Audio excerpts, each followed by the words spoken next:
Good morning, good afternoon, good evening to all our speakers and participants from different parts of Asia, Europe, and many other countries of the world. Today, we are going to listen to some very exciting discussion on fighting the triple trap, which are illegal poverty, inequality, and climate emergency, organized by Asia-Europe People's Forum. Asia-Europe People's Forum, as many of you might be knowing, is a network of progressive civil society organizations and social movements across Asia and Europe. Asia-Europe People's Forum also has a number of progressive intellectuals, academicians, and parliamentarians working to foster people's solidarity for a socially and economically just, inclusive, peaceful, sustainable, and an ecologically sensitive development within and across the two regions. We have the UN Rapporteur on extreme poverty and human rights, and also a number of analysts, commentators, and from India, Pakistan, Malaysia, Philippines, and other parts of the continent, as well as Europe.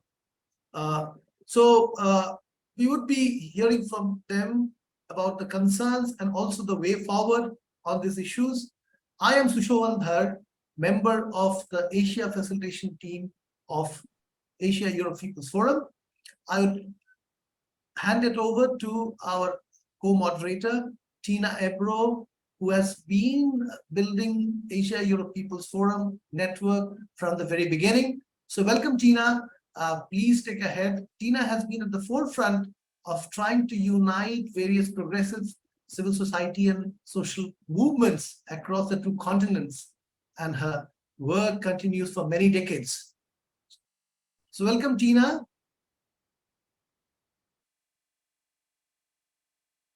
Microphone. Tina, microphone. Microphone, Tina.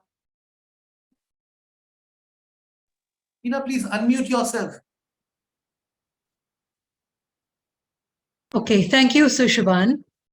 I would like to add that since 1996, AEPF has organized civil society summits prior to the ASEM summits, and where AEPF representatives are allowed to address the heads of state and present the urgent demands of the people and civil society and their appeal for a just and sustainable multipolar world. Okay, so without much ado, I give the floor to Francine. Oh. But let me say first that she is the coordinator of the Social Justice Cluster of the AEPF, and she is an esteemed thinker, writer, and worker on social protection and the social commons. Francine? Thank you very much, Tina. Good morning, good afternoon, good evening, everyone. I'm very happy we are having this webinar, and I'm very, very happy to welcome Professor Olivier De Schutter here. I repeat it because I may be the only one in this meeting able to pronounce his name correctly. So welcome, Professor De Schutter. So Sushovan already said what AEPF is, and we are working for the Social Justice Cluster. What we are doing is promoting social protection in a very broad sense, which means not only social security, but also anti-poverty policies, public services, and labor law. So we have a very broad meaning for this social protection, and we also work on social commons because we think that this social protection has to be universal. It is a universal human right, and that is what we want to work for. And therefore, we have drafted a charter, a global charter for social protection rights. And it is in the context of that charter that we are now promoting a manifesto a manifesto with our major demands, because the situation is difficult, very difficult in Asia, but also in other continents. So that is what we want to work on. And what this manifesto demands and what we demand are the traditional demands for social protection for all people. And that is free healthcare, quality education, affordable housing with power, with running water. And all this can be done, in fact, easily if there are better taxes, if there are wealth taxes, if illegitimate debt is being cancelled, if military expenditures are reduced. So these are our demands, and this is what we want to work on. And we hope that this webinar can be the start of an important campaign throughout Asia, South Asia, and Southeast Asia. So I wish you all a very good meeting, and I'm very happy. I'm looking forward to listening to the UN Special Rapporteur, because I'm very convinced that he will have useful messages for all of us. Thank you so much. Thank you, Francine, for explaining the purpose and objectives of this very special discussion. Indeed, we are very happy to have the UN Special Rapporteur with us, and we look forward to listen to him. The first panelist today is Farooq Tariq, our colleague Farooq Tariq, who's the coordinator of AEPF Asia. He's also a colleague at the Asia Federation team of AEPF. Farooq Tariq is a peasant leader and heads the General Secretary of Pakistan Kissan Rabita Committee, a network of 26 peasant organizations, which is also a coalition member of the international platform La Via Campesina. Farooq is associated with many different civil society bodies, including South Asia Alliance for Poverty Eradication and others. So without much ado, I invite Farooq Tariq to have his presentation. Thank you, Sushovan. It is good to see all the speakers here, and particularly our special rapporteur on extreme poverty, and we are all eager to hear him. So I will just take up the issue of Pakistan, the issue of poverty, which is all growing every day at present in Pakistan. The recent estimation is that there are 10 million new poor during the last few months in Pakistan. This is apart from the 20 million which were new poor during the period of Corona. So the climate disaster, Corona, and implementation of new liberal policies fulfilling the conditionalities of IMF and World Bank has led to a situation where Pakistan is witnessing extreme poverty, inequality, injustices, and growing repression by the state at present time. Now, let me say that there are three main reasons for this growing poverty and inequality in Pakistan. The first is really the debt retirement at present time. Now, last week, Pakistan federal budget was announced. 55% of the total budget is allocated for the repayment of the loans.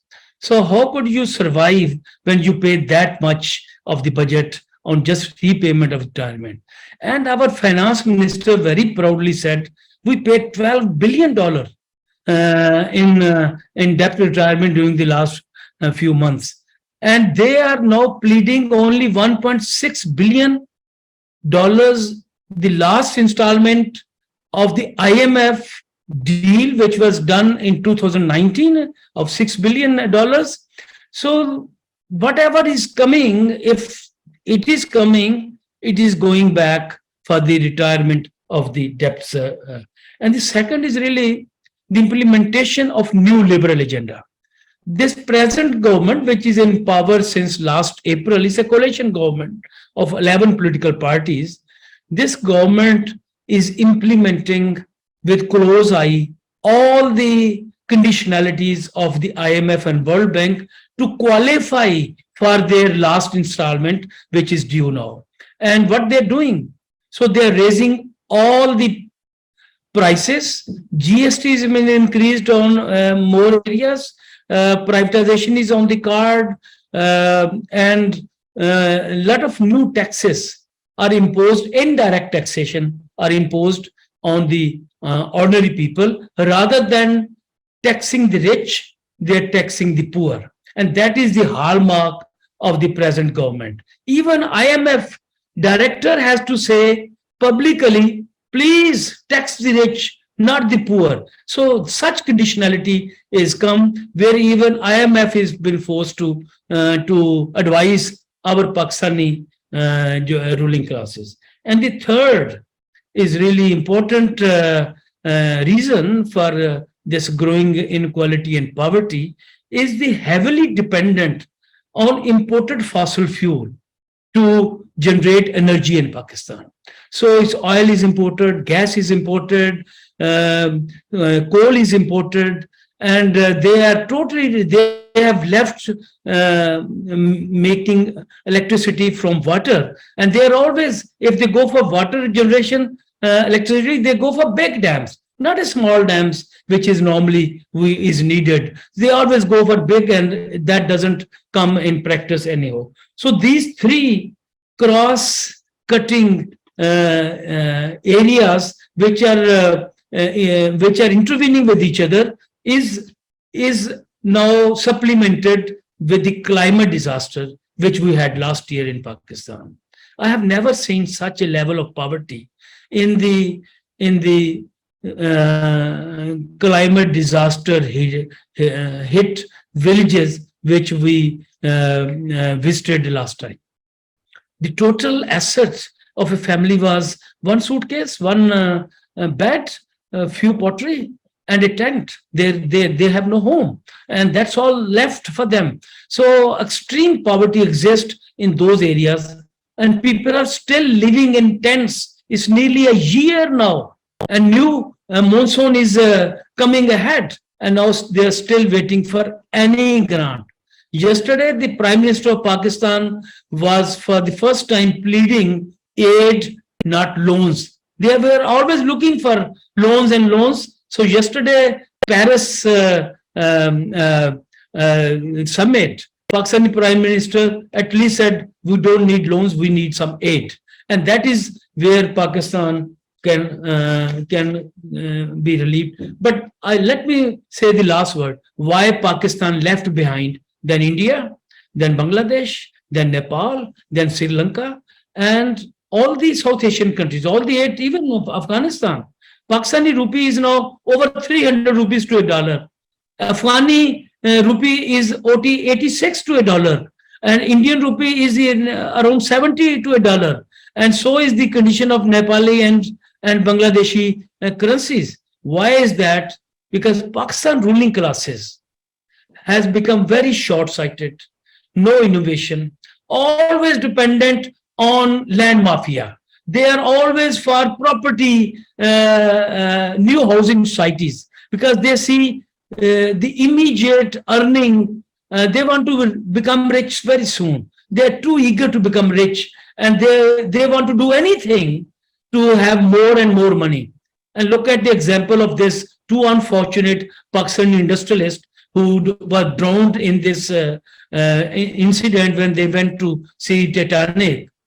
They paid 195,000 rupees for one ticket, which is 7 crore rupees of Pakistani. Minimum wage in Pakistan is only 32,000. So look at the way the Pakistani ruling class spend money on such a layer visiting areas. And I don't say that there's exemplary situation in India, in Bangladesh, in Nepal, or in other countries. They have their own problem. But if you compare Pakistan, it has gone back. Pakistan is collapsing at present time. Only $3 billion foreign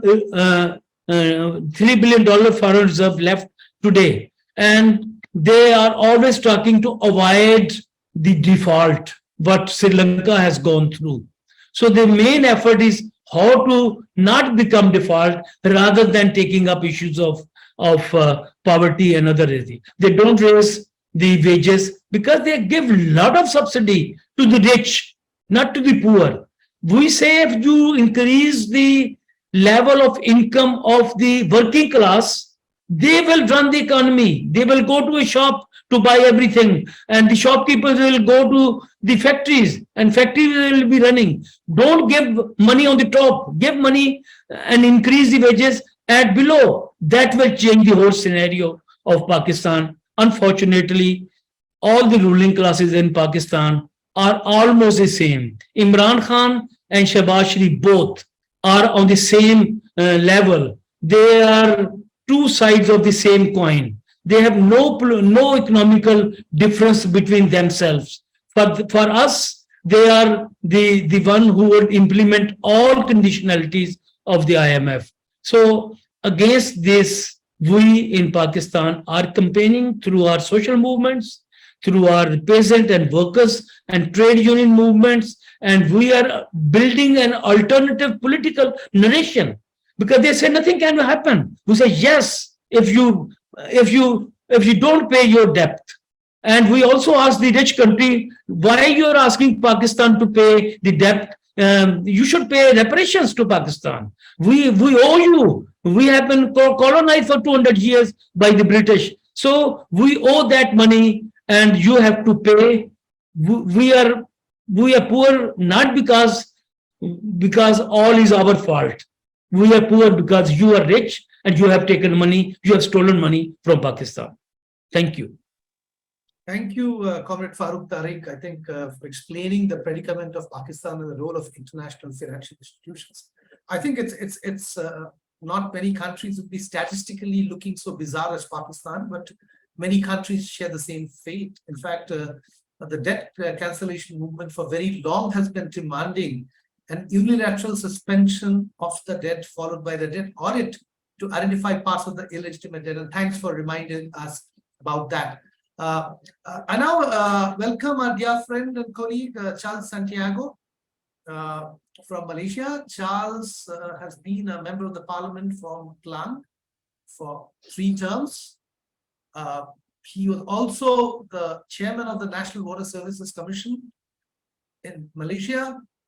Charles has been the co-chairman of the Human Rights and Constitutional Affairs Select Committee, and he also as a champion of civil society initiatives.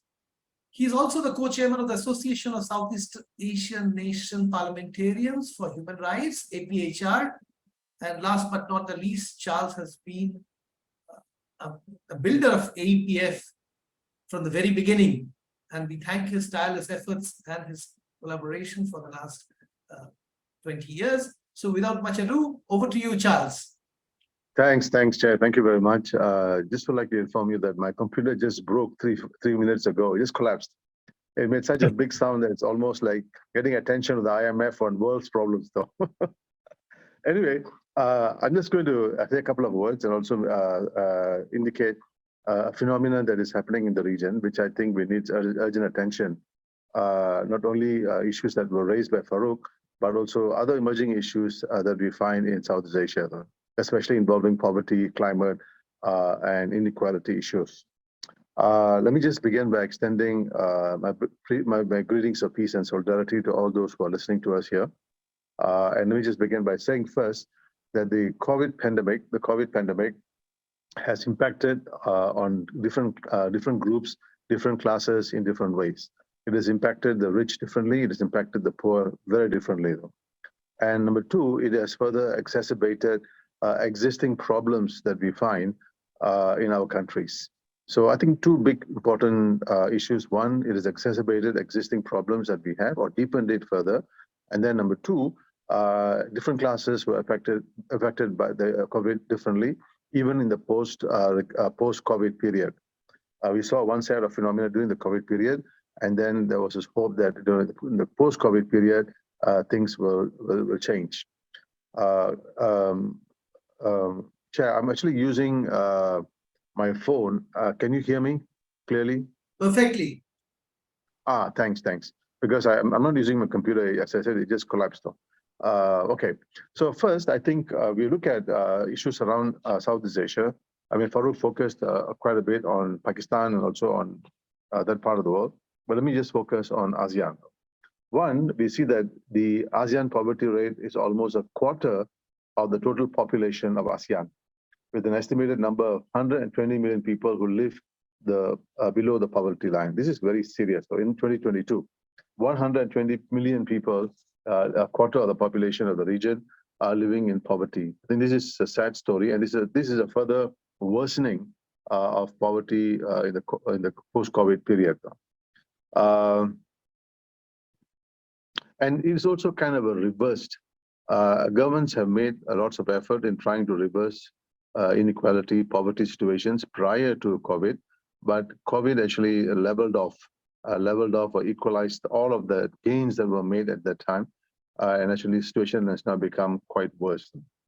The World Bank has reported that the poverty rate in Indonesia, for example, had increased by 2.76% percentage point in 2020 because of the pandemic. And this is kind of a reversing a decade-long trend of poverty reduction.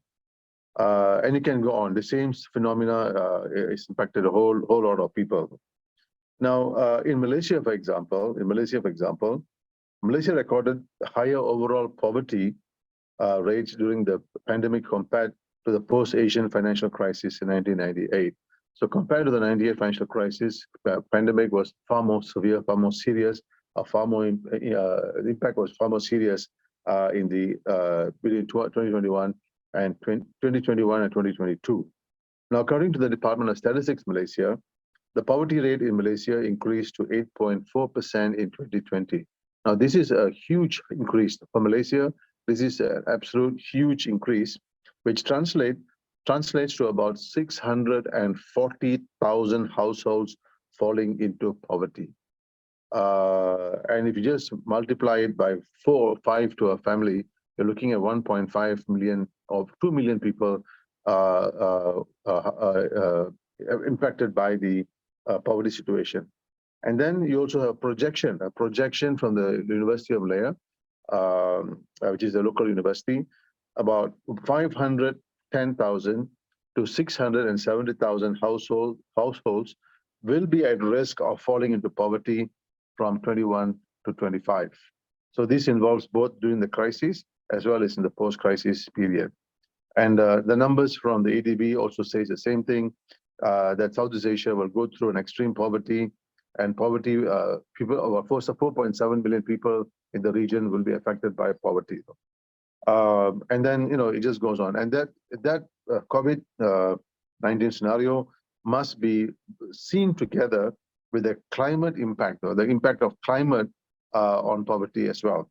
And the World Bank says that given that just the climate alone, an additional 7.5 million people will fall into poverty due to climate by 2030.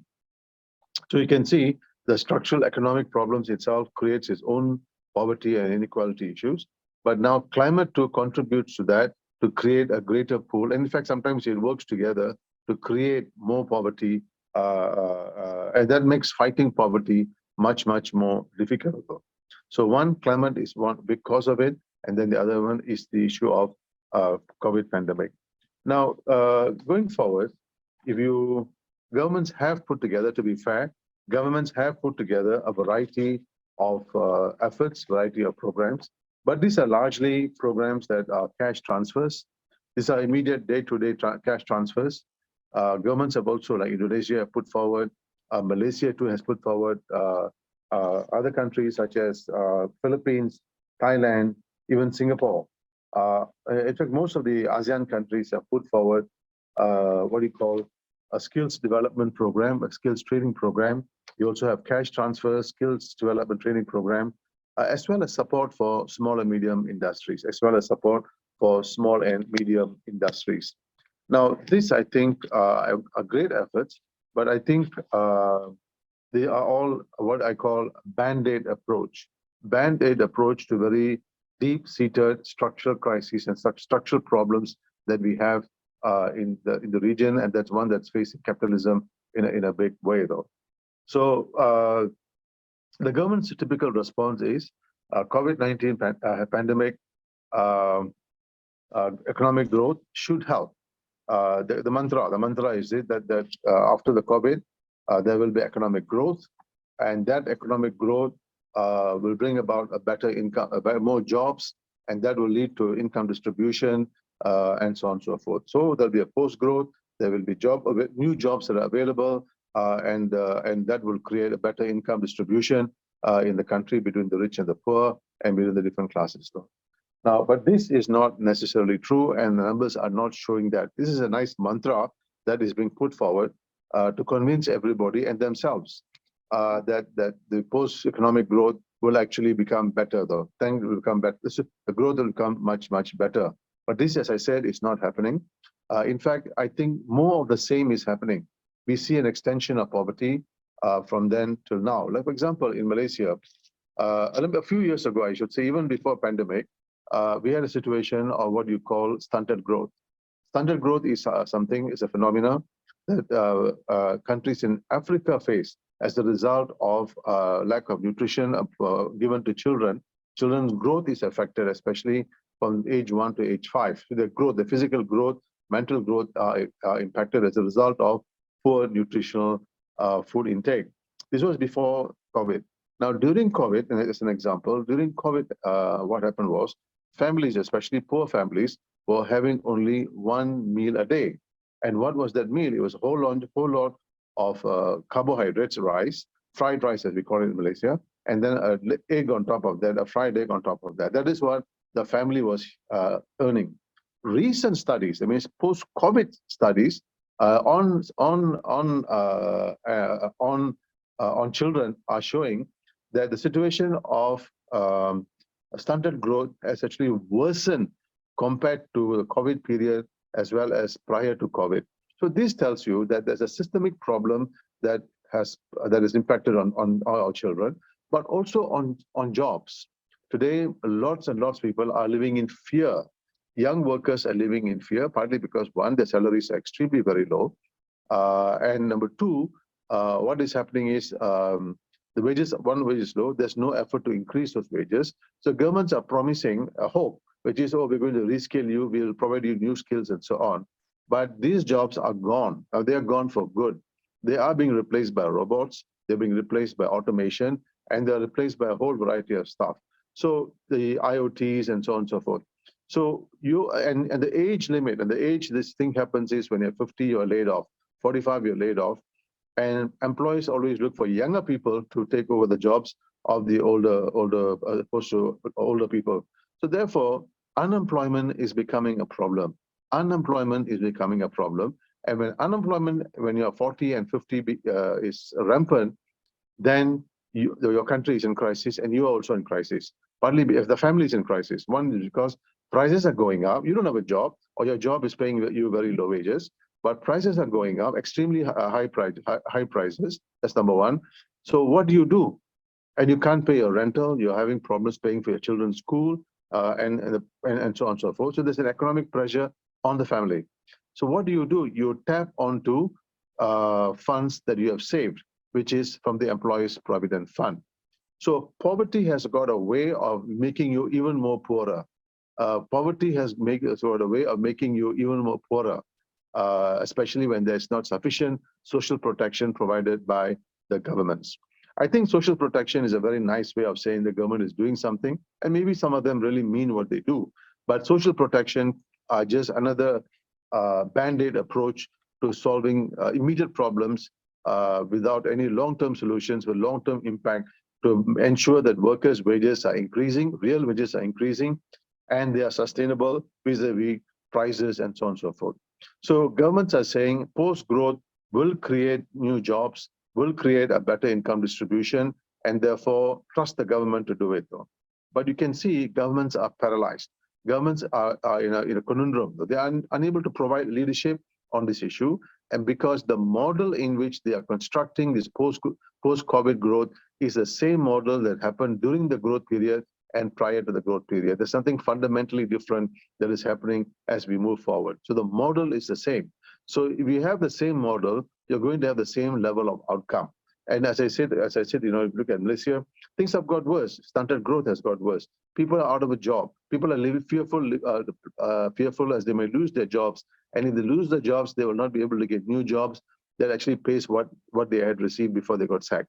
So, and also the prospect for new jobs is not there because of skills, because of education standards, and because of high levels of education that you need or skills training that you need in order to manage automation and so on and so forth. And when you're 14 and 50 years old, you do not have what do you call it, sufficient training to manage IoTs or even the robotics. No? So therefore, you support your family by using your savings that the government keeps for you, your employees' provident fund. So you exhaust the employees' provident fund. Now look at what's happened. One, you're out of a job. One, you don't have a job. Number two, you're unable to pay your bills. Prices are very high. And number three, you actually now taken your savings that you have kept when you retire at the age of 60. But you're only 45 now. You're only 40 now. So you have taken the money 20 years ahead, which means that when you actually retire, you really have no funds. So a lot of people who are now 40 and 45 are saying they're unable to find jobs, which means that when they're 60, Malaysia will have a new set of poor, people that you will have. You have older men and women who will become poor or will live in poverty, or they will be the poverty that they're living in right now will be extended without any kind of protection, social protection from the government and so on by the time they are 65 and so on and so forth. So the model in which this is being sold is the same model that happened in the economic crisis before in 89, and then now the same model is being used to promise people hope. And I don't think anything will happen fundamentally will change, given that the model is the same. It is a failed model and a model that is always used with some tinkering here and there, some band-aid approach to give some sense of hope. But really, fundamentally, in terms of structurally, this is not going to bring about any change. A country like Malaysia, which is a very rich country, and there's no reason why there should be poverty in this country. But you can see both inequality between the rich and the poor, and the level of poverty among the number of people falling into poverty, and then the numbers are also increasing. So before we used to have this demarcation, we used to have this B40, the notion of a B40. It means people who are B40 are all who are poor. And then we had another category called B60. Now the B60 or the M60, sorry, M60, the M60 is the middle class 60. But now there's no more M60 anymore. It has become B60 though. So the poor have got much more bigger, and M has only got 20 now, because the remaining 20 have now fallen into the B40 category of big poor. So we have a failed model, we have a major problem in front of us, and we have governments that are gasping for air, lacking in models, lacking in new ways of doing things, and therefore putting all our countries, especially the poor, in state of misery though. So I think this is something that we have to keep in mind as we go forward in trying to look for changes to happen. And also we see that trade unions are very weak in the region. They are not a force to be reckoned with in the region. Civil society is there, but it's relatively weak compared to businesses. So therefore, we have a system whereby the people who represent the poor, people who represent the workers, the people who represent the indigenous communities are relatively vulnerable and very small in terms of their political power. So therefore, the elite run the show, they control the show, and they manage the show. So therefore, this elite strategy will not work and will not last for too long, but they will create most problems. But the victims of that problem will be the poor. And the middle class, increasingly more members of the middle class will drop on to become the poorer community. So how do we go forward on this? How do we go forward on this? We need a new political dialogue, new political narrative that has to happen. I see Sushovan saying its time is up. I just would like to end up by saying that one, we need real and sustainable wages as a priority in our new narrative. APH, the Asia-Europe People's Forum should be looking at sustainable wages, should be looking at real and sustainable wages, and we should be also calling for the cancellation of debt, for example. We should also be pushing for more support for healthcare in the region, especially those who are affected. And I think this is a good opportunity to also to put forward the notion that maybe there should be a seminar to understand what has really transpired in the last 2-3 years post COVID and how it has impacted the region's poor, the region's middle class, as well as the rich. Clearly, the rich have got richer, but the poor have really got much poorer, and their situation has really quite deteriorated. So maybe a seminar like that, which could be co-organized by AEPF, Asia-Europe People's Forum, together with the Special Rapporteur, can be a way and to help develop a new narrative of equality, closing the gap in the rich and the poor, and also identifying some of the best practices around the world that we can use in order to push up purchasing power, the political purchasing power of the working class. With that, I thank you and thanks for your attention. Thank you, Charles, and extremely sorry for doing the timekeeper's job. I think it was not only a good highlight of the situation, the real crisis that we are facing, but thanks for those nice words of way of going forward. I hand it over to my co-moderator, Tina Ebro. Unmute, Tina. Tina, please unmute yourself.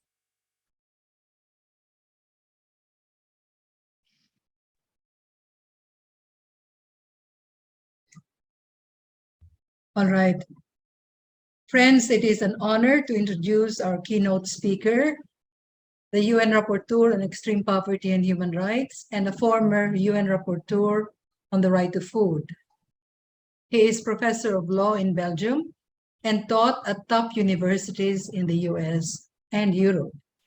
He was awarded the prestigious Franke Prize for his contribution to international human rights law and to the theory of governance.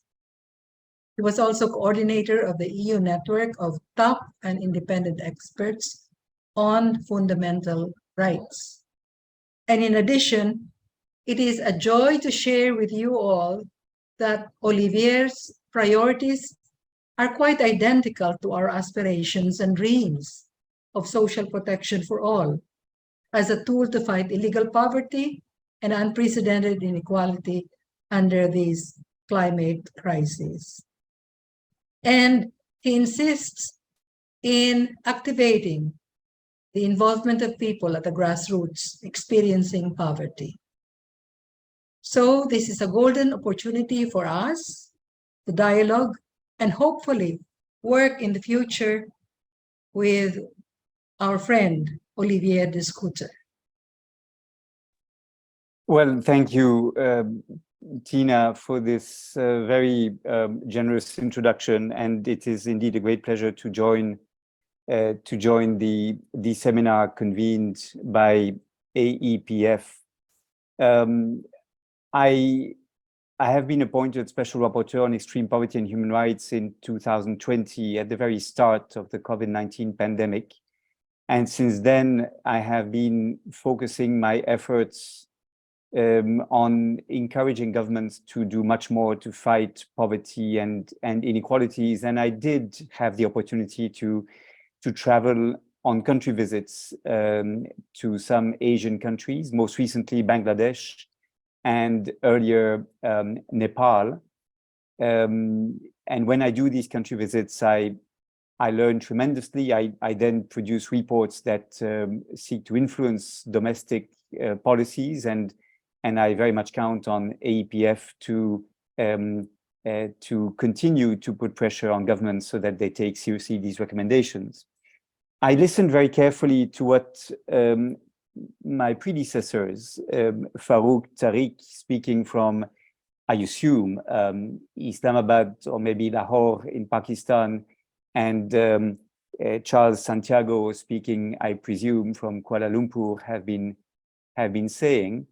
And I am extremely convinced, as they are themselves, that social protection is not a substitute for an inclusive economy that indeed provides a fair chance to all and ensures that income inequalities are being reduced. At the same time, social protection is absolutely vital in the search for social justice.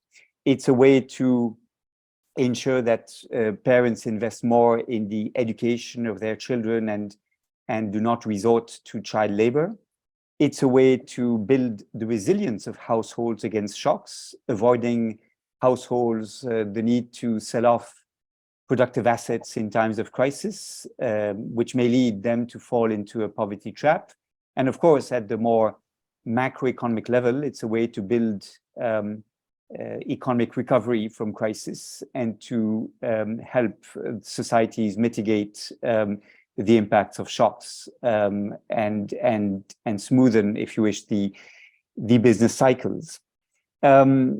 However, we know that we are far from having protected all populations with social protection. And much of my work in the past 3 years has been to identify what are the obstacles to the expansion of social protection schemes and what could be done to overcome these obstacles. The COVID-19 pandemic that Charles Santiago started to describe in his opening remarks was an opportunity for governments to understand better the nature of these gaps and their importance and to act on these gaps in part. Although I have to say that the vast majority of the social protection measures that were adopted in 2020 to protect populations from the impacts of the crisis were ad hoc, short-term, were not covering the entirety of the population, leaving many gaps in the system, and were not based on social security as a human right. In other terms, they were still very much conceived of as measures that government in its charity was providing to the populations without providing legal entitlements that people may claim and without creating predictability in the protection the social protection system can provide. So many of these social protection schemes have been in the form of, cash transfer schemes, short-term, ad hoc, with gaps, and many of them have been removed once the sanitary restrictions were lifted and the economy could restart. Of course, in many developing countries and in many low-income countries in particular, there are major obstacles to building robust social protection schemes. Much of the work is informal. That's particularly the case in South Asia.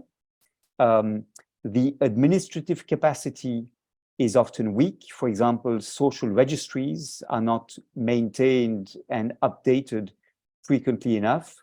And thirdly, most importantly, the fiscal space countries have is not sufficient to allow them to invest in social protection. Many countries face very high levels of debt. 60% of low-income countries are in a situation in which they are at high in debt distress or at high risk of debt distress. And moreover, the current situation is one in which the debt of these countries will weigh even more on their budgets in the future. And already Farooq, Tariq was mentioning that in a country such as Pakistan, 55% of the budget goes to the debt service. That burden will be further increased as a result of the local currencies losing their value in comparison to the hard currencies, the US dollar in particular, in which the debt is labeled. And moreover, the rise of the interest rates on global financial markets means that in order to borrow from the capital markets, in order to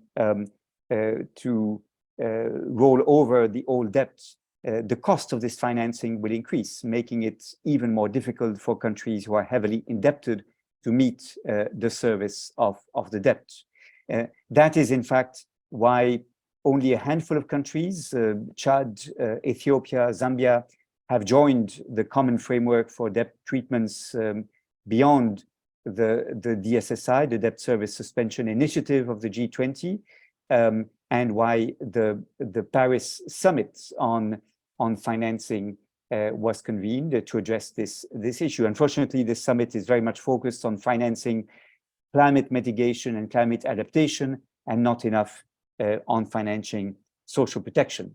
So it is against this background and in this context that with others, we put forward the idea of a new international financial mechanism to finance developing countries investing in social protection.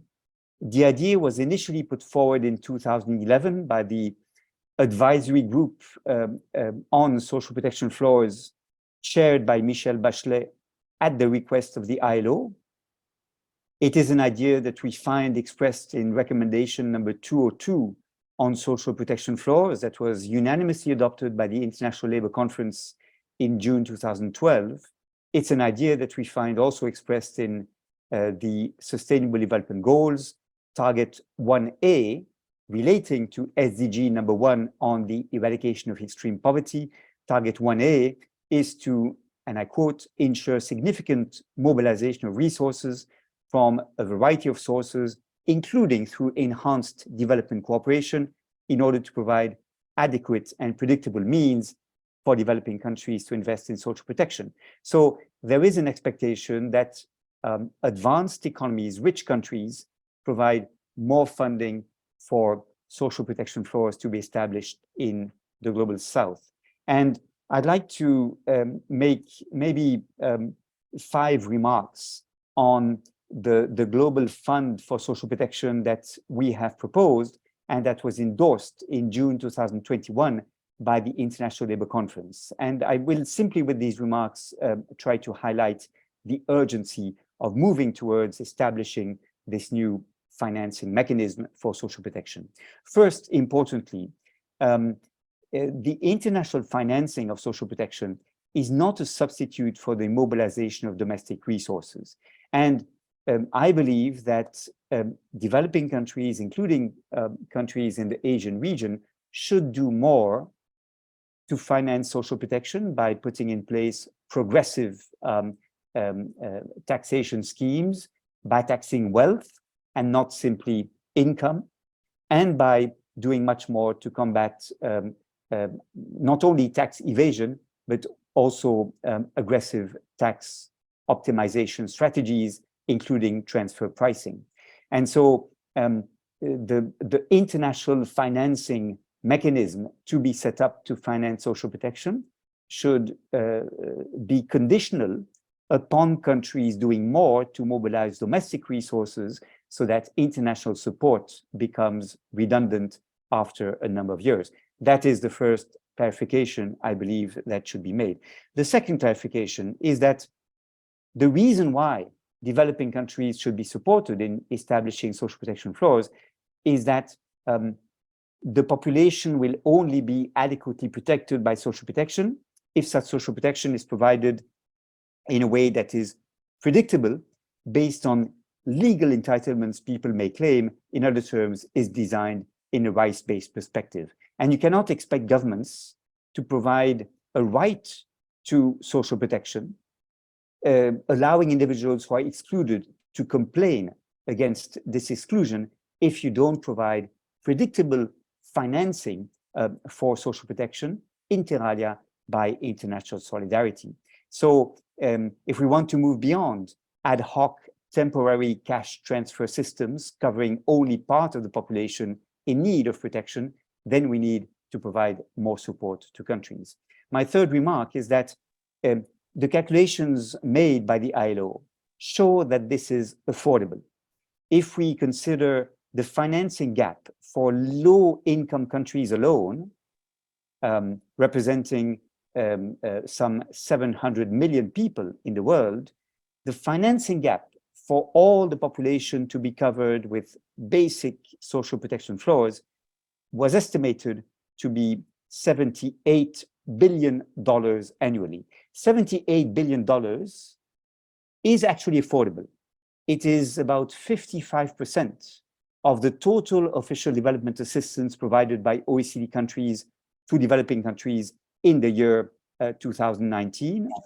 It is about 0.13%, 0.13% of the combined gross national income of OECD countries.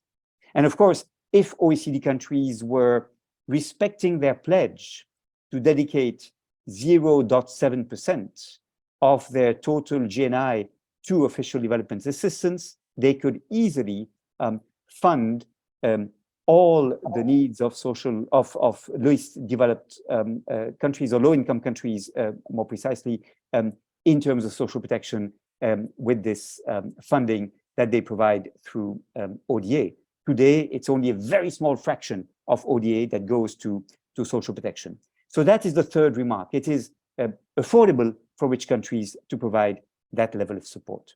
The fourth remark is that this is fully compatible with the principle of national ownership of beneficiary countries.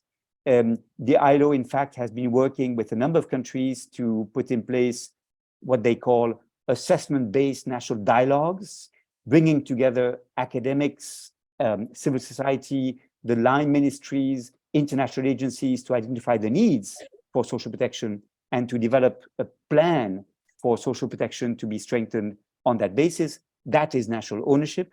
Fifth and finally, we can do this without setting up a new big bureaucracy because we already have the actors working on this, particularly the ILO, who need, however, to be more supported in order to strengthen social protection in developing countries. So this is a plea not to say that social protection is a panacea that can be a substitute for building an inclusive economy. And I fully agree with the comments of Charles Santiago in this regard, but for much more efforts going into building social protection floors with the support of the international community. That is what I will continue to fight for, and I welcome you in supporting this fight. Thank you.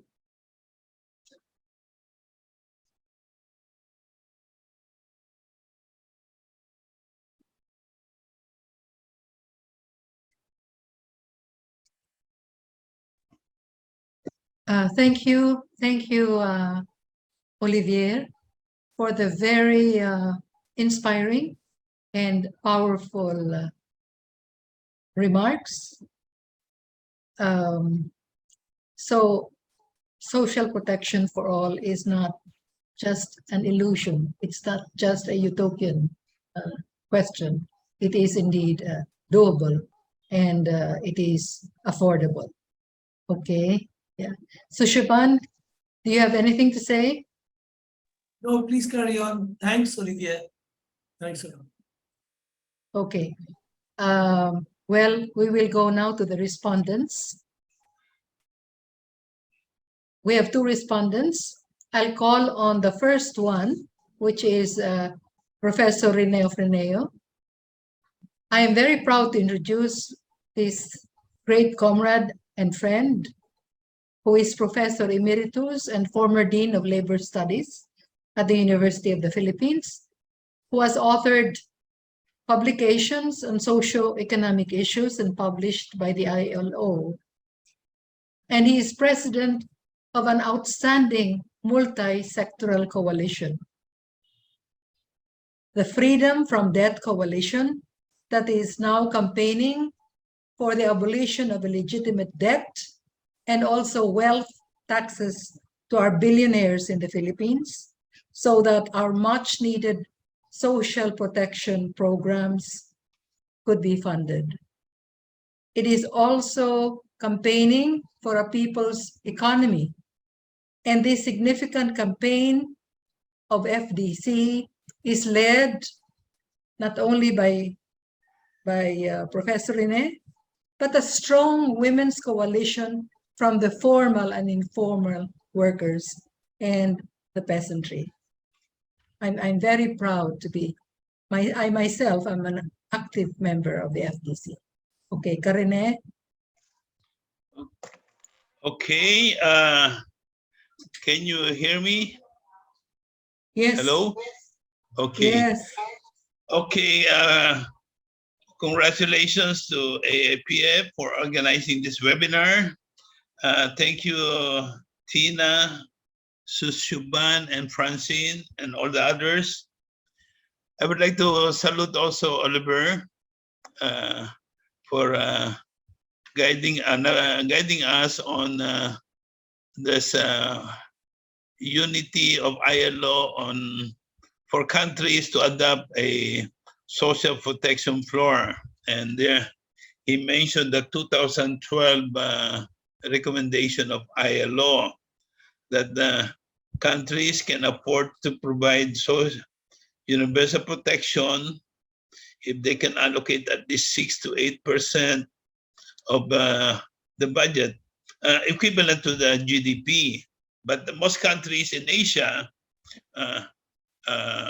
well, just 3% or below. Lately, the Philippines has increased spending to 4 to 5%, but that's not enough. Of course, compared to the Europeans, which allocates, and the social democratic countries, they allocate 20 to 25% equivalent of their GDP for social protection. We still have a long way to go. But the point raised by Francine for the need for social protection to be universal, substantial, comprehensive, and yes, empowering. We still have a long way to go to realize this. Right now, it's not substantial, it's not universal, it's not comprehensive, and it's not empowering. What most of, as Charles mentioned, most of the social protection packages are in the form of this World Bank invention, based on the Latin American example of Bolsa de Familia, conditional cash transfer. But you see, and then supplemented by different governments, populist governments, providing relief programs for drivers, for different vulnerable sectors, but in a very limited way. And so it's not really universal. And the most important item in the recommendation of ILO of 2012 is to develop an enabling policy to make the social protection floor program work. And this is where most governments, including our government here in the Philippines, is really failing. Because to address this challenge of having an enabling framework, you need to address economic policies that are not working for the poor, but only working for the rich. And right now, in the case of the Philippines, we have 50 families dominating a country of 24 million households or families. That 50 families represents 0.00003%. That is an inequality, too much unequal, and that's why the proposal to tax wealth is very important. But it's also important to address the reason why this happens. There's so much inequality, and here you have the policies being advanced by the World Bank, the IMF, and some of these neoliberal economies, that you see the way forward for countries to develop is you integrate with the global economy by liberalizing your trade and investment regime, deregulate all sectors of the economy, and then privatize. But when you go privatization, they're not talking of small, micro, medium enterprises. They're really referring to the big enterprises, the big companies. When they talk about privatizing your power sector, your telecom sector, your water services, basic services, construction, even building schools. And you see this, and your health system. And you see when these big companies, these big private companies come in the name of privatization, they naturally do some cherry picking. They build monopolies, they build cartels, and then they even cartelize importation and distribution of goods. So what happens? They build bigger monopolies, accumulate more and more, but at the expense of the bigger society. And this really absurd, very unequal. And then going back to social protection, the cash transfer is very limited, and also is unable to catch everybody, the poor. Well, some of the poorest are not in the net of this social protection floor. Examples, the most important are what we call as the economic refugees at home, the internally displaced people. Who are the internally displaced people? Well, of course, you have the homeless who sleep on the pavements of street pavements in different urban areas that can easily be seen by any tourist. Then you have the refugees of those who are being displaced by the climate change changes. You have flooding now all over the country, and there are so many. In the Philippines, we call this the evacuees as bakwit, evacuees. But sometimes they are displaced from their homes and from their lands, sometimes temporarily, but sometimes permanently, and they have nowhere to go, and they're not listed in the cash transfer program. And then you have those being displaced by the big development projects of these big privators, those building power plants, big dams, and so on, funded by the ADB and the World Bank. And so this, and then you have the, of course, those are victims of those being displaced by regional armed conflicts in certain regions. Anyway, a large number, really, of people are not in the network of this so, and then this inequality is also reflected in the labor market. It's clearly reflected. A recent study by one of our professors shows that 80% of the labor market in the Philippines, 80% are informal workers, workers who are not protected under the labor code, and they're not even covered also by the formal social security system of the country. So you have a very big problem there. So what, in the end, what really we need to address is we have to change this trickle-down approach. You see, this World Bank, this old program of the World Bank, this the regulation, importation, liberalization, is based on the assumption that if we open up the economy, you let the foreign investors come in, you let the big companies do their investing happily, and then when they grow the economy, we have so much money to allocate for social protection. So this is the trickle down. It's a trickle down approach, and we see that it's really the benefits to the poor are really coming in trickles, and we have to change this. And that's why this issue of having universal, comprehensive social protection floor, I think the last item of that recommendation is very important. Enabling an environment, we have to overhaul this this program of this neoliberal program. In the meantime, in the Philippines, after 5 decades of servicing our debt to GDP ratio is back to around 65%, which means we have to allocate almost 1/3 of the national budget to debt servicing, and so not to social protection or growing the economy. And let me conclude by saying that it's very important, hopefully with the help of the Office of Olivier and our friends from the AEPF, we try to develop, discuss more fully the importance of having a new development paradigm.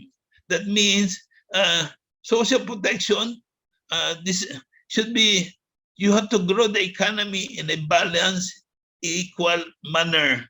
We don't have to follow this one-size-fits-all of the WTO and this the World Bank, ADB, relying on privatization and so on.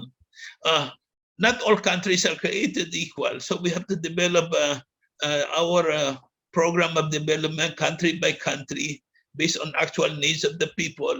And we have to transform the poor, the objects of social protection, into partners. They should be empowered and they should play an active role in building a new society, a new economy. Thank you very much. Thank you, Professor Rene Ofreneo. I would now like to call our next respondent, Rakshita Swamy, who's the founder and director of Social Accountability Forum for Action and Research, SAFAR. She's from India, and she has worked towards advocating and institutionalizing transparency, accountability, and citizens' participation in governance through her collaborations with the Indian government and social movements. Her work primarily focuses on conceptualizing, demonstrating, and institutionalizing mechanisms that enable disclosure of information, time-bound grievance redressal, and social audits in the delivery and functioning of public institutional-led programs meant for the working poor. Her work in implementing and strengthening National Rural Employment Guarantee Scheme, one of the world's largest poverty eradication program, through social audit is widely recognized and appreciated across. So without much ado, I invite Rakshita to take the floor. Shukriya, Sushovan, and thank you. And it's been a great, actually, it's been really educative to hear about experiences of different countries in a common area from such eloquent speakers. I just looking at the kind of time I have at hand, I really wanted to just also reflect on experiences in India that have given an opportunity for worker groups, for people's collectives to work with government and to also demonstrate possibilities of the kind of backsliding that we are having in terms of social protection and democracy. I think just in terms of where India stands in how it's trying to deal with its crisis of poverty, climate change, inequality, I think the figures are out there. There's really no necessity for me to try and remind us, but the starking truth of the top 10% of the population holding 77% of the national wealth in this country, which the inequality reports highlight and remind us. In this phase of kind of doom, and I've heard from successive speakers about how things are only getting from bad to worse, particularly over the course of the pandemic. And this is, we've also seen as a phenomenon that continues across different kinds of governments. And of course, governments which are characterized by shrinking democratic values and spaces, this problem only gets much worse. But as a part of a very large collective of organizations and people that have been involved in campaigning and fighting for the passage of an employment guarantee, a legal guarantee for employment, which has also been involved in its oversight and strengthening for its and advocating for its strengthened implementation. I do want to spend a little bit of time on the possibilities of what can exist in such worrying and distressing circumstances. And hence, I do want to spend a little bit of time on the Indian experience of the legal guarantee of implementing rural employment guarantee across the country, which has been a very clear response to the whole discourse on cash transfers and basic income, moving from actually an agenda of protection to moving towards that agenda of empowerment and looking at workers as workers with the identity of workers and the identity of citizens. So just for some context for friends from other countries, this is a law that was passed in 2006 in India. It's called National Rural Employment Guarantee Act. And just some statistics to give a sense of context. As of today, we have 144 million workers in rural India that are seeking and getting work under the legislation today. This law applies to 650,000 villages spread across the country, rural villages. This program has created about 74 million assets to date. And currently, the current budget allocation to this program is $8 billion US. And just in the period of COVID, we've also seen the strength of the social protection legislation, because we've seen that over the 2 pandemic years, the kind of reliance that unorganized workers, migrant workers had on this program was evidenced by the fact that 10 million additional workers enrolled under the program in that year and a half. And the lessons from this, and something that even Olivier kept mentioning, and it's very important, the fact that he mentioned that it's not just social protection schemes, but what kinds that are legal guarantees and are backed by budgetary provisions. We've seen with our lesson from the Rural Employment Guarantee about the elements that were really at play to ensure that this protection is more in the form of an empowerment, agenda of empowerment. The fact that it's self-selecting, you don't have to be in a target or a quota of what you call in India below poverty line or an above poverty line. It's the fact that if you are rural, if you're living in a rural area, and if you want to do work which is unskilled and want to get the minimum wage of the day, then you are welcome to come under the program, seek work and get work. So its principles of self-selection and universality is really what sustains its potency. The fact that it outlines various rights of the dignity of labor, the fact that you are entitled to a minimum wage, the wage of men and women workers have to be equal. The fact that at every one of those 74 million work sites, you need to have minimum worksite facilities.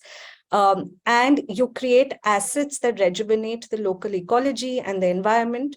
And most importantly, it's a program that is run decentralized. The fact that you have villages and local governments and local bodies that are supposed to plan works, decide which are the works and assets that have to be created under the program and deliver the program. Of course, there are plenty of problems with a program and an act that's rolled at this kind of scale. The persistent issue that we have fought with every government, including this, is its inadequate budgetary allocation. While we do feel it's a victory of people's campaigns and that fought for this law, that we do have a secured budgetary allocation of $8 billion US, but how we measure adequacy is actually out of what percentage of the GDP is this allocation of the country. And currently the allocation of this Employment Guarantee Act is 0.2% of the GDP, which is unacceptable in the light of inequality that we see today.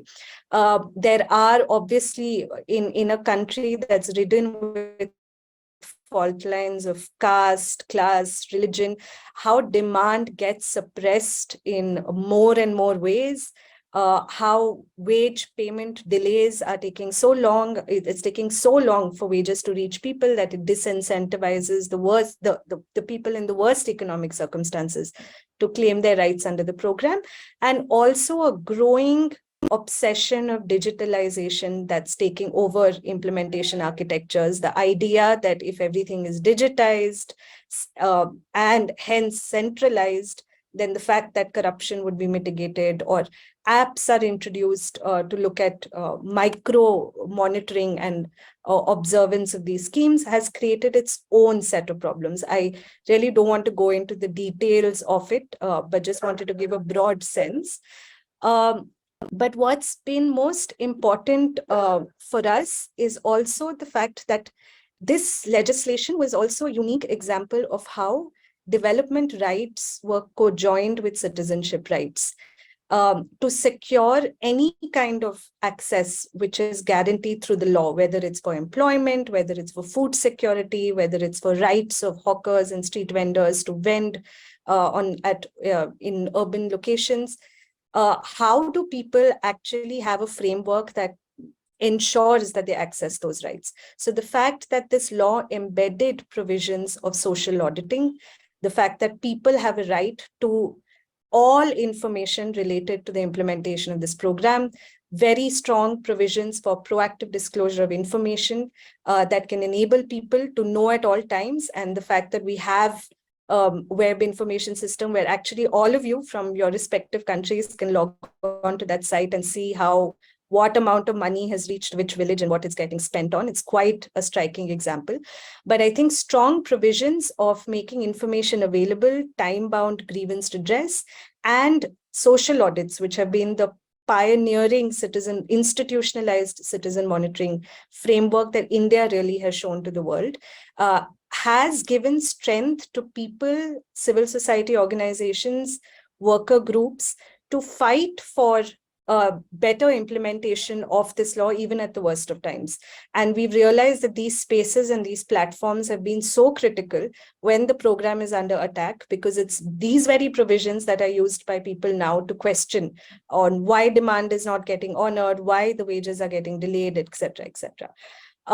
So I did want to highlight this as an example, and also to indicate that the successful passage and the successful ability for this law to exist across successive governments, and the fact that even though subsequent governments have tried to undermine it, continue to undermine it, weaken it through 1,000 cuts, but have not been able to repeal this legislation, shows the strength of this law, and also shows the kind of possibilities. It's also given federal governments in our country the space to articulate possible way forward for further legal guarantees of social protection.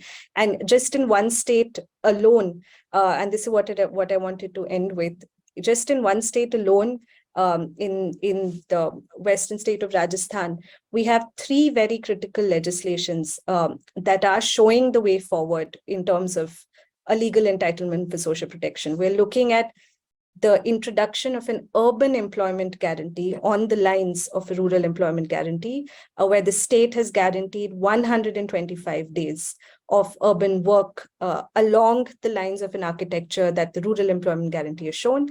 It's also a state, along with the southern state of Karnataka, that has promised the passage of a law for the social security of gig platform workers, another emerging precarious class of unorganized workers in India and elsewhere. And third, a law that guarantees a minimum income. So contrary to this discourse of transferring a basic income, the state of Rajasthan is introducing a legislation that says that the state guarantees a minimum income to every household through work and through pension. So to ensure that people have the dignity of earning through their work, and when they can't work, through pension, and the state is jumping in and providing that guarantee. So I just did want to leave a kind of a sort of trail of possibilities that are still quite intact, and I think can also help us nationally and internationally to think together, collaborate together, and push for such similar measures in our own governments. And really which try to essentially what is a quote, what is a slogan that we use quite frequently in Hindi, which of all those campaigns that are involved in employment guarantee, Har Haath Ko Kaam Do, Kaam ka pura daam do. Give every pair of hands the ability to work and give them their right to a just wage. I think really encapsulates the need for legal guarantees of employment guarantee. And I just wanted to end with that. Thank you. Thank you, Rakshita. I would now like to call upon our commentator, Tua, who's currently a social service coordinator at the Asia Monetary Resource Center, AMRC, a non-governmental organization focusing on Asian labor concerns, supporting a democratic and independent labor movement in Asia, promoting the respect of labor rights, gender equality, and active workers' participation in work-related issues.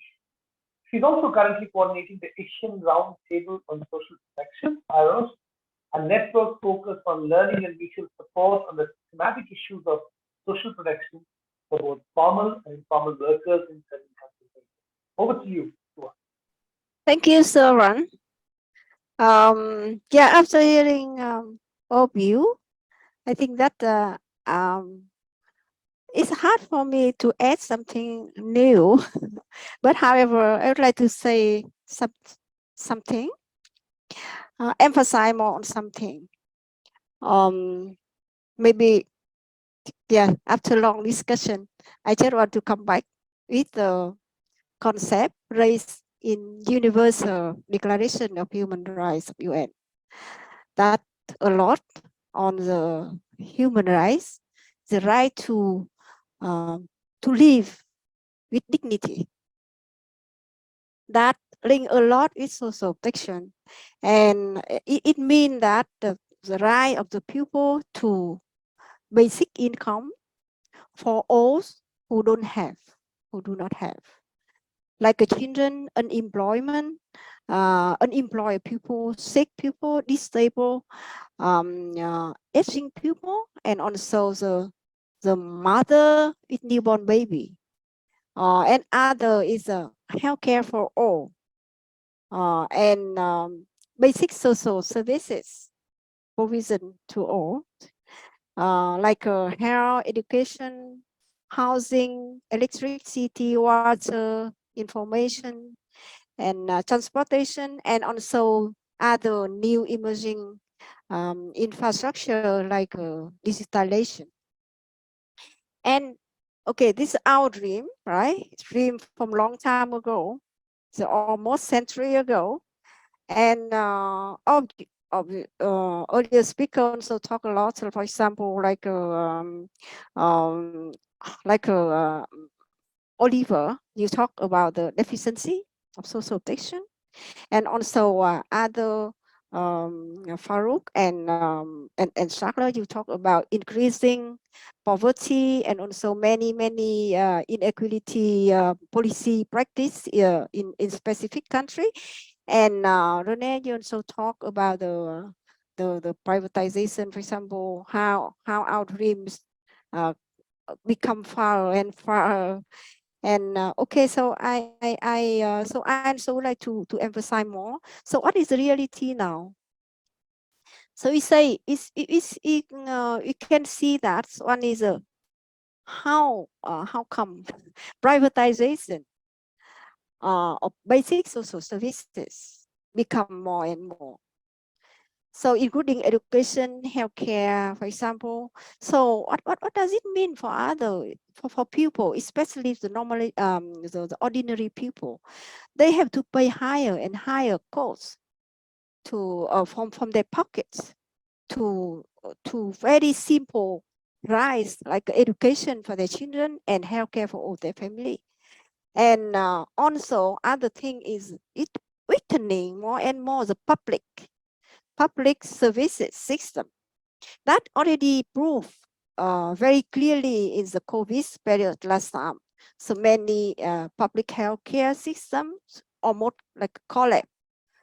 And okay, so this one is a question, why we still keep that? So how to do it differently? And so what social protection? We can see that people also talk a lot, but it's still there. There are two things. Two things. One is people talk a lot about poverty statistic. Okay, it's still there, right? And what does it mean? It's a poverty tax thing. It's very costly. The government, they have to pay a lot of money for that kind of method. And also it's not effective. And also another thing is how to say, social protection provided based on employment status. So you are formal or informal, you are migrant or local people, you have different rights, or you have different assets. So and also even the ILO promoting for the formalization of informal economy, for example, including the formalization of social protection. But in reality, what Rene also mentioned a lot is it is the current labor flexibility movement. It seems hardly to complete that kind of recommendation. Many and also like Saka, you also mentioned that there's a very insecure status of the worker. Very easy to become today they can be employer worker working in the factory. Tomorrow they can become informal worker. Very simple, and still far for them to get enough contribution to get the benefit or to get the social protection if there's something happened to them. So what does it mean? It's become more and more inequality when you talk about rights. And for example, in our program, in our network, people also share that because the informal worker, they like the worker, they work in the agricultural sector. They when they're pregnant, they may access to some policy of the country policy for pregnant women, but because the policy is like a targeted policy for certain people, for certain women. So when she asks for that policy, the one who has the power asks her to provide bribe, for example. And then if when she refuses, she will not receive any support from that program. So that is kind of the reality. When we just try to focus the social protection policy to certain number of people, certain group of people, and it takes a lot of time and also not objective at all to identify who they are. So in this one, when we talk about like this one, I just would like to raise something. Because our network promote for transformative social protection, and the transformative social protection mean for us is process that working for change of the structural poverty by addressing fiscal policy and also power imbalance. In fact, this one, you guys talk a lot about fiscal space, right? Fiscal space, fiscal policy. And also, I hear from Rakshita, she also talk about voice people to implement, to make the good policy implemented, for example, and to participate in social protection policy. Yes, that's one. And toward the government side, I really, I really hope for kind of the thinking to also to make a kind of transformative for public services. It means that the government should invest more to bring back the good thing or the strength of the public services, especially basic social services, like in healthcare, education, for example, and also stop privatization. of the basic social service and social protection. And also provide more services like what Rakshita share on the employment program for rural people in India. Yeah, that is also kind of public service for job creation. That should be promoted and adopted more by the state, by different states. And when we talk about all these kind of transformative public services, making the state to bring back the common good, to bring back or strengthen the common good, and also to bring back the right of the people to public services. We challenge again on the poverty taxes, because if we focus more on public services, it means that we can broaden the scope of social protection. More and more people can access. If we remove poverty taxes, no need poverty taxes, we can just provide, for example, free education for children. So to prove who are the children is not difficult, right? And provides good maternity protection for all workers, regardless their employment status, formal or informal, migrant or not migrant. It's easy, because pregnant woman easy to identify, right? And young children it's easy to identify. Aging people as well, it's easy to identify they are not able to work, or they can access to social pension, for example. So this is a kind of changing to another kind of the funding for social protection. Even when Oliver, you say that, it's very hopefully that and very feasibility that government can fund for social protection. But if still continue funding as the currently way, I'm not sure that we can achieve our aim for universal social protection. This is my point. Thank you for attention. Thank you, Tua. So we now invite our last commentator, Khalid Mahmood from Labour Education Foundation, Pakistan.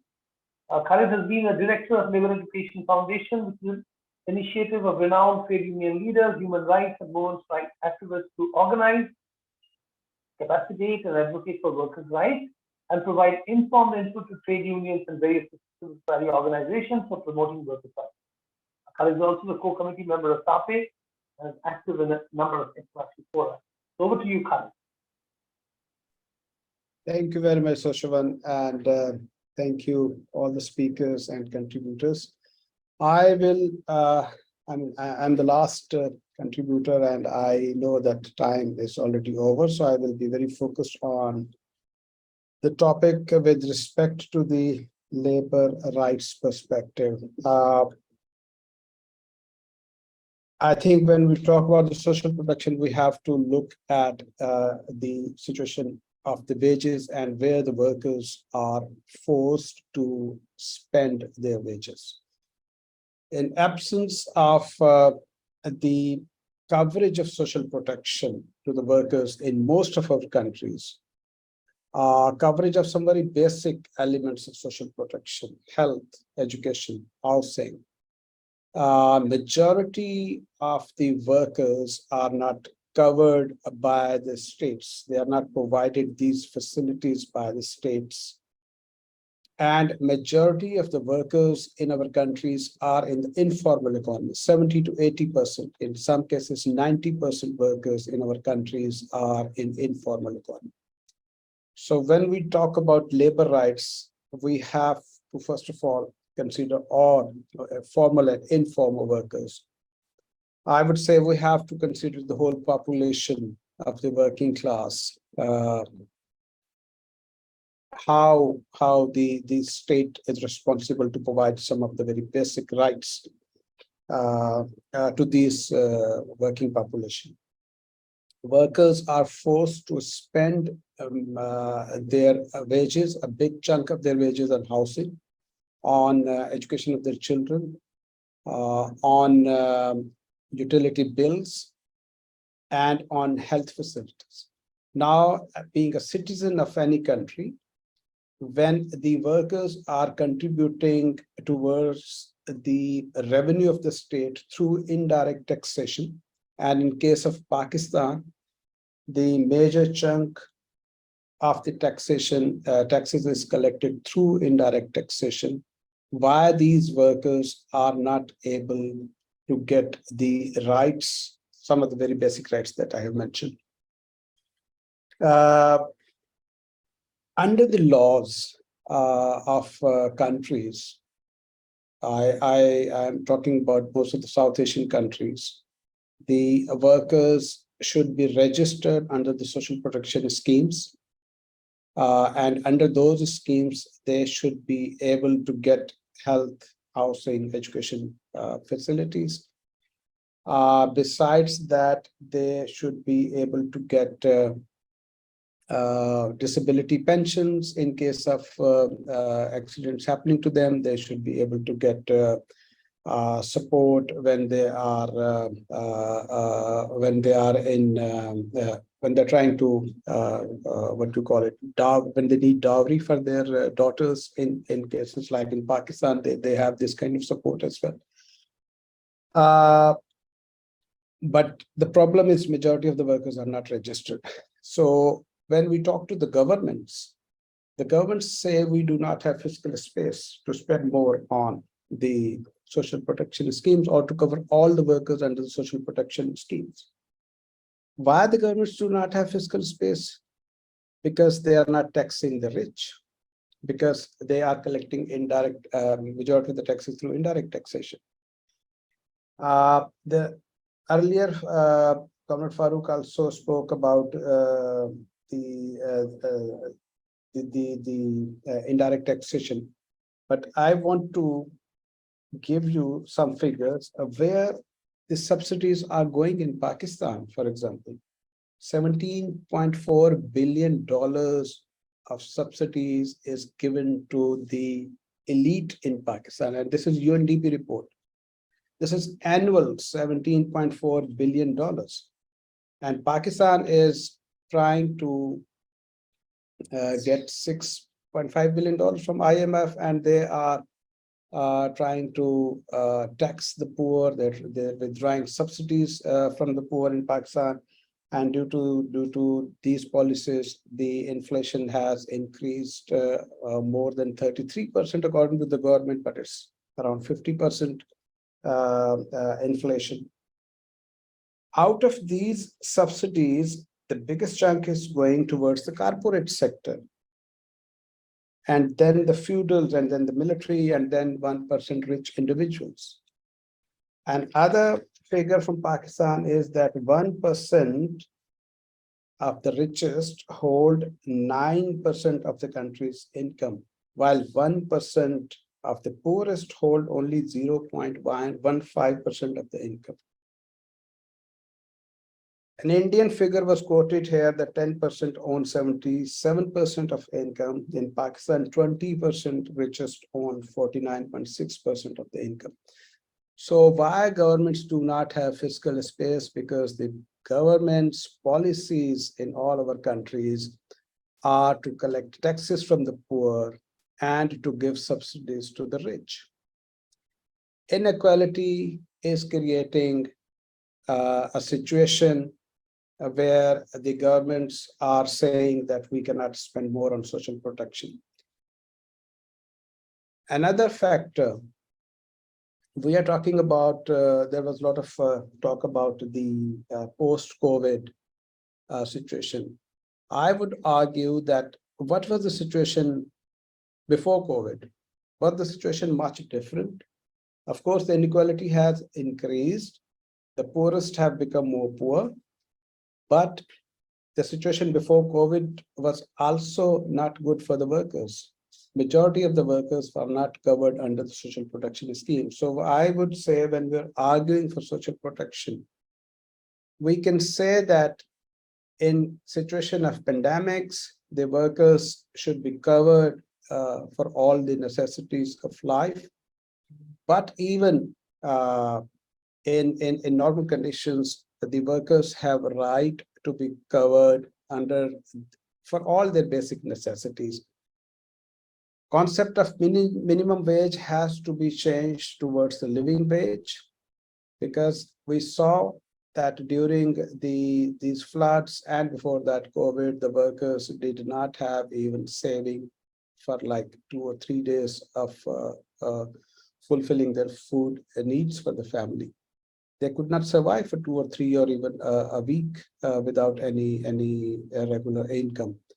So concept of living wage alongside with the universal social protection is very important, I think. Then there was a discussion on minimum guarantees by the states. There are policies, for example, in India, there are new policies and laws coming that the workers should be able to get minimum guarantees for work and income. But I would argue that instead of talking about minimum guarantees, this is also, again, I think the agenda of the governments. From workers' rights perspective, we should talk about equality, not the minimum guarantees. We need equality. Labor rights movement should work for equal distribution of wealth and equality for the working class. I would end here. I think it's most of the points were covered in earlier discussion, and I would end here with my contribution. Thank you. Thanks a lot, Khaled.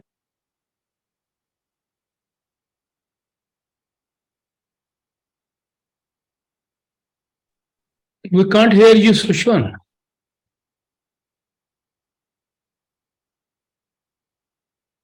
Sushovan thinks that his moderator time is over.